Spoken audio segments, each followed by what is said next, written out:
Gracias, presidente.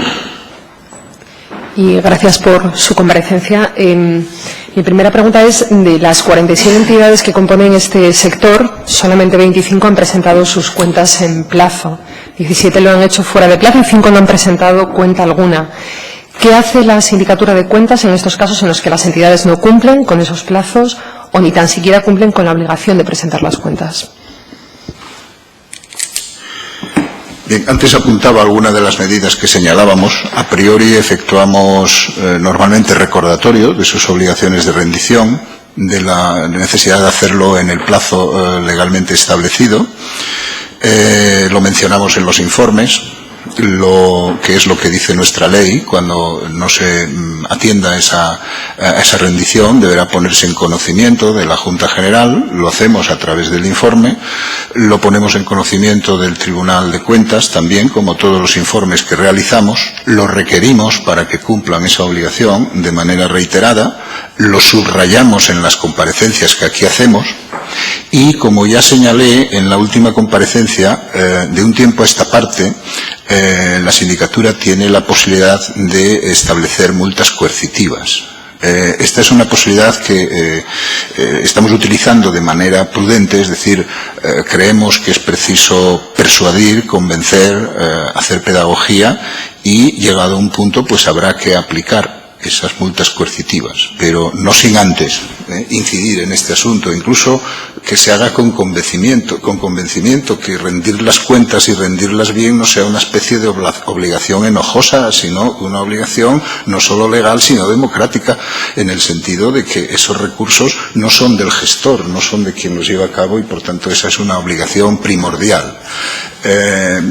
Estamos consiguiendo avances en este sentido, tanto en la esfera local como en la autonómica, pero hay camino todavía por recorrer. Y, llegado el caso, cuando se enquisten situaciones recalcitrantes como las que pueden en algún caso observarse, pues habrá que recurrir a la multa coercitiva. Hoy por hoy estamos en esa fase previa de no aplicarla aún y hacer esa labor de convencimiento y de persuasión y de pedagogía para conseguir que realmente los responsables procedan como la ley indica que tienen que hacerlo.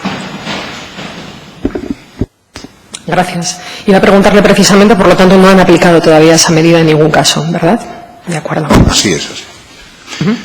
Una pregunta muy concreta en relación al Patronato Real Sitio de Covadonga. Dicen que presenta las cuentas incompletas. Me gustaría preguntarles qué es lo que falta. Pues la verdad, no sabría decirle con exactitud. Estoy lejos de asemejarme a Facundo el Memorioso y, por tanto, no lo sé. Creo que se señala en el informe, normalmente se indica qué es lo que le falta. Suelen ser a veces cuestiones relacionadas con que falta algún estado financiero, determinados apartados de la memoria no se incluyen, se utilizan a veces planes de cuentas que ya no están vigentes, pero no sabría responderle en términos concretos en cuanto al Patronato de Covadonga. Gracias. Se dice que, con carácter general, las memorias de todas las entidades presentan numerosas omisiones de información, reduciéndose la calidad y la transparencia de la información económica de su gestión. ¿Qué información, de manera general, es la que ocultan estos organismos o entidades? No sé si puede hacerme un resumen. No es tanto que oculten. Yo no utilizaría seguramente ese término. Es decir, no recogen determinados datos que, de acuerdo con las reglamentaciones derivadas de la aplicación general de los respectivos planes de contabilidad, porque aprovecho para recordarles que, como pueden ver en el propio informe, hay una multitud de regímenes contables: Plan General de Contabilidad Pública, Plan General de Contabilidad Privada, en sus vertientes de modelo normal, abreviado, para pymes, adaptaciones a las entidades sin fines lucrativos, etcétera. Entonces, cada uno de ellos tiene determinados requerimientos. En algunos casos hay cuestiones que el plan obliga a recoger, pero que en cualquier caso hay entidades que, sin ser obligatorio, igual que para algunas hacen auditoría sin ser obligatorio, pues también lo recogen en un alarde, digamos, de claridad y transparencia. En otros casos se recogen de manera insuficiente. Nosotros abogamos, insistimos sistemáticamente en que hay que otorgar más importancia a las memorias, y esto cuesta introducirlo. En algunos casos hemos obtenido respuestas, parece anecdótico, pero yo creo que es elocuente de la situación en la que nos encontramos, que alguien nos ha dicho, es que no, la memoria es que no nos sale del ordenador. Y como no sale del ordenador, pues bien, la memoria exige un ejercicio de reflexión, de análisis de los estados financieros, y el ordenador, claro, pues no sale si previamente no se introduce la información, pero es que además requiere una elaboración personal, de poner los ratios, de poner los datos, es decir, refleja una voluntad del gestor de ser claro. Y entonces la sindicatura no puede por menos que abogar y persistir en la idea de que las memorias deben cumplimentarse como mínimo lo legalmente establecido, pero que no pasa nada por ir un poco más allá. Sería muy saludable.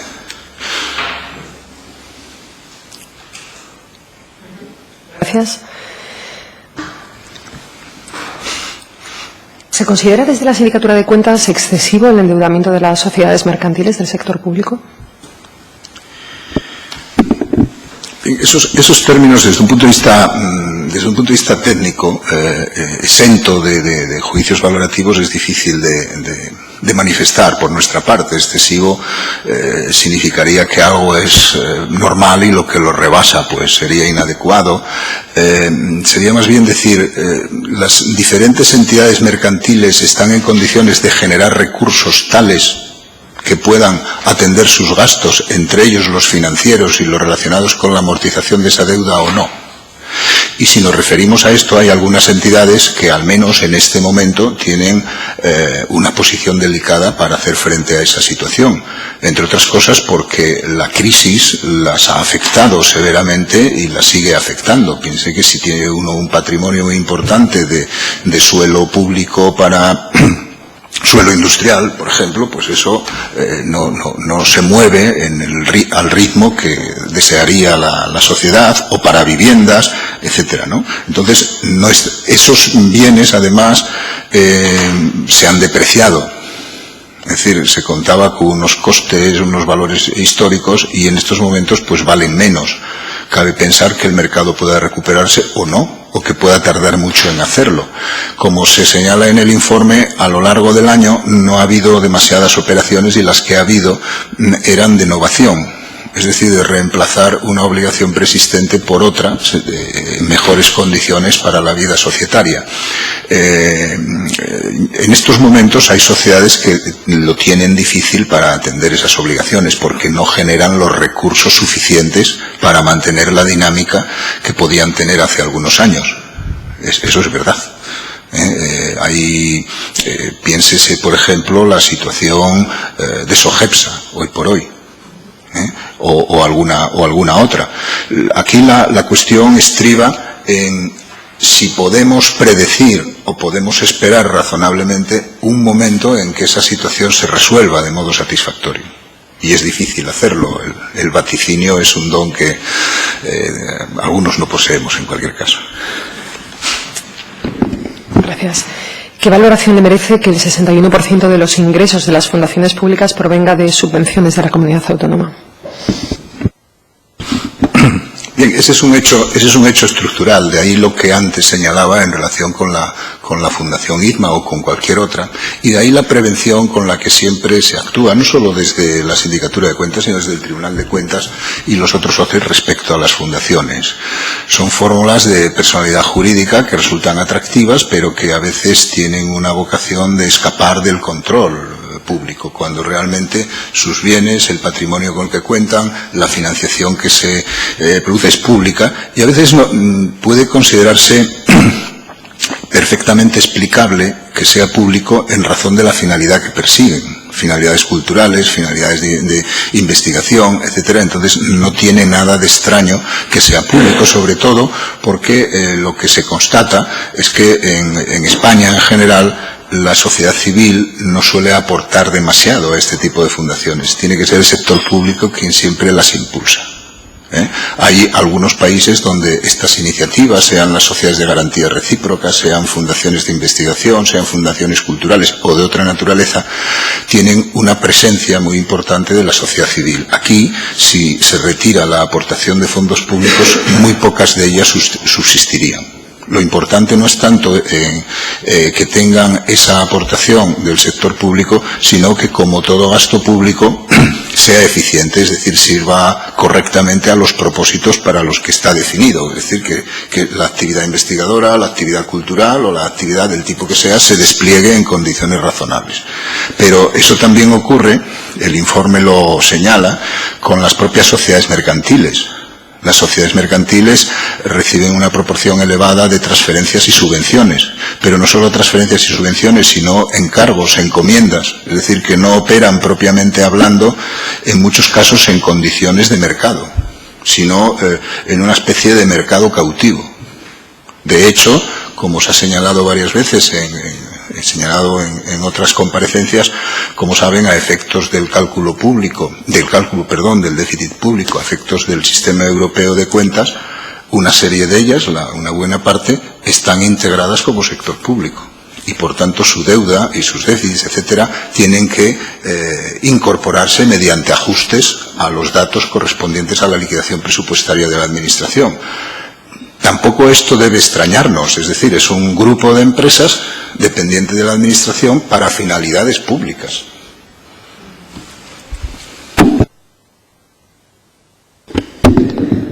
Gracias.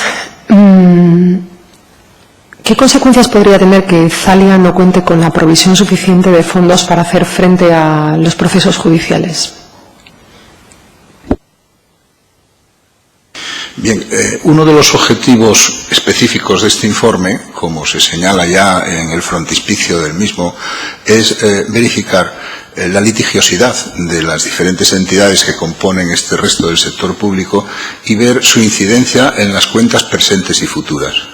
El elemento central para esto es considerar primero qué número y características de litigios posee, y en segundo lugar, qué tipo de pretensiones hay en esos litigios y en qué medida están dotados. Me detendré un momento en esto de la dotación de provisiones. Desde el punto de vista contable y financiero, la dotación es algo que se contabiliza como gasto, aunque no supone desembolso dinerario, de acuerdo con un principio de prudencia. Es decir, si nosotros estamos ante un litigio del tipo que sea, puede ser una inspección tributaria, puede ser un litigio con el personal, puede ser un litigio con proveedores o un litigio como el caso de algunas entidades con expropiados, de producirse un determinado resultado firme de la sentencia puede originar a la empresa una serie de desembolsos muy importantes. Desde el momento en que el litigio se produce, con ese principio de prudencia se contabiliza ese gasto mediante una dotación a una provisión, que no deja de ser otra cosa que una reserva temporal, de tal manera que si cubre razonablemente ese coste, cuando se produzca, pues la situación se resuelve sin mayores problemas. Si por el contrario resulta muy favorable para la entidad que ha efectuado esa provisión, aquello sería un beneficio en el futuro, igual que fue gasto cuando se dotó, sería beneficio en el futuro. Pero tiene un riesgo que pudiera dar unos resultados, si no se hacen las dotaciones correspondientes, que son ficticios. Es decir, que en definitiva una dotación insuficiente está sobrevalorando los resultados positivos o negativos de la entidad. Por tanto, en ese sentido es muy importante que las dotaciones sean apropiadas. Piensen sus señorías lo que ha ocurrido con el sistema bancario y su falta de saneamiento de balances como consecuencia de no tener dotadas una serie de previsiones por fallidos, morosos, etcétera. Y qué tipo de estrategias han desplegado después, en cierto modo, para ocultar o para sustraerse de esos efectos. Pues bien, mutatis mutandis es lo que aquí ocurre con estas entidades. En el caso, por ejemplo, de las más importantes, serían las relativas a expropiaciones. Entonces, claro, hay pretensiones, creo que ayer o anteayer mismo pues había una serie de pretensiones que parece que el Tribunal Superior de Justicia de Asturias reconocía por cuantías muy superiores a las originariamente planteadas. Bien, pues ahí habría una dotación, una provisión que tendría que aplicarse a esa finalidad. Y si las cosas salen bien, pues como digo, sería un beneficio futuro. Conviene tener el balance saneado y no dar unos resultados distorsionados. Esta es la importancia que tiene esa litigiosidad. Sobre este extremo hemos incidido muchas veces porque, si bien en las sociedades mercantiles el planteamiento es hay una faceta que es también similar que se produce en las liquidaciones presupuestarias, en aquellas que están sujetas al régimen presupuestario, en los remanentes de tesorería, derechos pendientes de cobro que tienen que estar minorados, dotados, porque de lo contrario da la sensación de que se tiene pendiente de cobro una cantidad muy elevada, pero solo es cobrable una proporción baja de la misma. El fenómeno económico de fondo es análogo, aunque no plenamente coincidente. Es algo en lo que incidimos de forma sistemática. Gracias. ¿Recuerda qué 3 entidades no cumplieron con la obligación de remitir las relaciones anuales de contratación?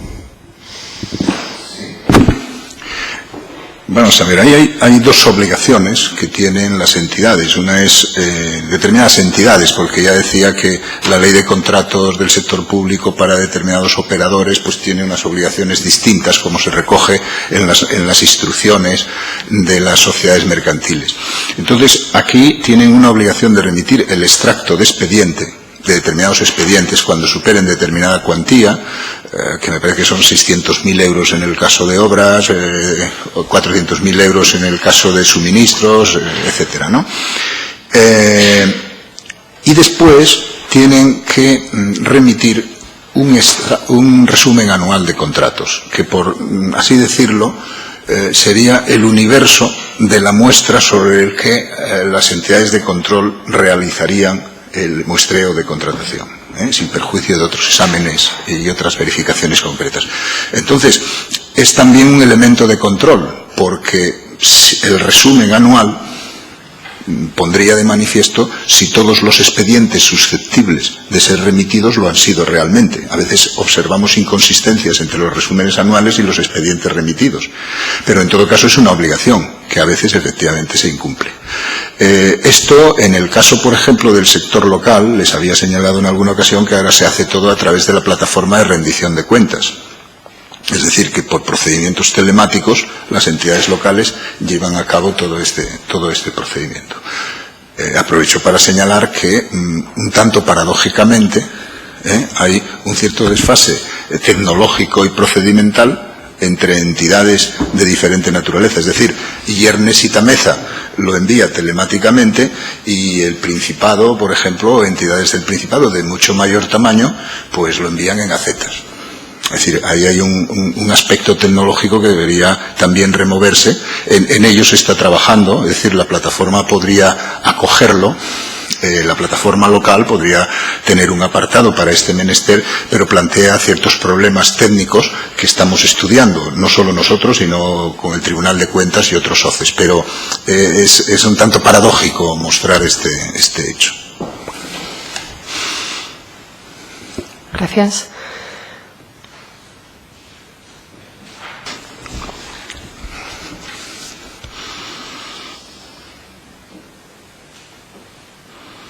Sí, le iba a preguntar también eso, que 8 no habían cumplido con la obligación prevista en el artículo 29 del texto refundido de la Ley de Contratos del Sector Público, que habla de la remisión de contratos al Tribunal de Cuentas.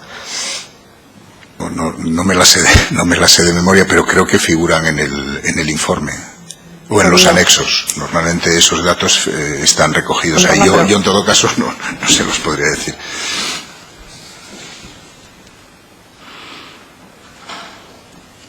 No sé si antes lo ha mencionado, ¿qué se hizo desde la Sindicatura de Cuentas ante el incumplimiento de la obligación legal de contar con esas instrucciones internas de contratación aprobadas por parte de 5 entidades? No, ahí lo que figura en las recomendaciones que lleva a cabo la Sindicatura, pues dice, bueno, pues complétense en aquellas que no lo tienen, mejórense en aquellas que están incompletas y racionalícense y dese cierta unidad al conjunto, ¿no? Porque no deja de ser el subsector público empresarial de la comunidad autónoma. Vale. ¿Qué quieren decir cuando hablan de que del análisis de las instrucciones generales de contratación, si bien se prevé formalmente la aplicación de los criterios generales de contratación, no siempre se recogen medidas que garanticen la efectividad de dichos principios? ¿Podría poner ejemplos concretos o no se da cuenta? Bueno, eso con carácter general, no en este aspecto. Hay ocasiones en que las normas en términos más o menos generales, cuando no ampulosos, enuncian toda una serie de medidas, pero después no hay en ocasiones pues un seguimiento operativo de su efectiva utilización, pero no en este caso y en muchos otros, ¿no? Entonces lo que a veces recordamos es decir, hay una instrucción, pero esa instrucción está digámoslo así, archivada en una Z y nadie la tiene en cuenta en el momento de contratar y la exhibe cuando se dice, oiga, ¿no tiene usted las instrucciones? ¿O realmente está manejándose adecuadamente? Bueno, pues me imagino, no lo sé, que se habrá hecho alguna prueba en ese sentido, cuya documentación obrará en los papeles de trabajo que ha llevado a esa conclusión, pero no sabría darle más detalles al respecto. Pero es bastante general en este asunto, es decir, no solo la existencia de normas, sino el efectivo cumplimiento de las mismas, de las pautas de funcionamiento interno. Puede darse el caso, y de hecho se da, de entidades que tienen aparentemente pues toda una panoplia de medidas, planes estratégicos, medidas de no sé cuánto, evaluación de no sé qué, y cuando se van levantando capas ocurre como con las cebollas, se levanta una capa, otra capa y no hay nada detrás. Entonces lo que se plantea aquí es la efectividad de ese tipo de medidas, ¿no? Pero no puedo dar más detalles.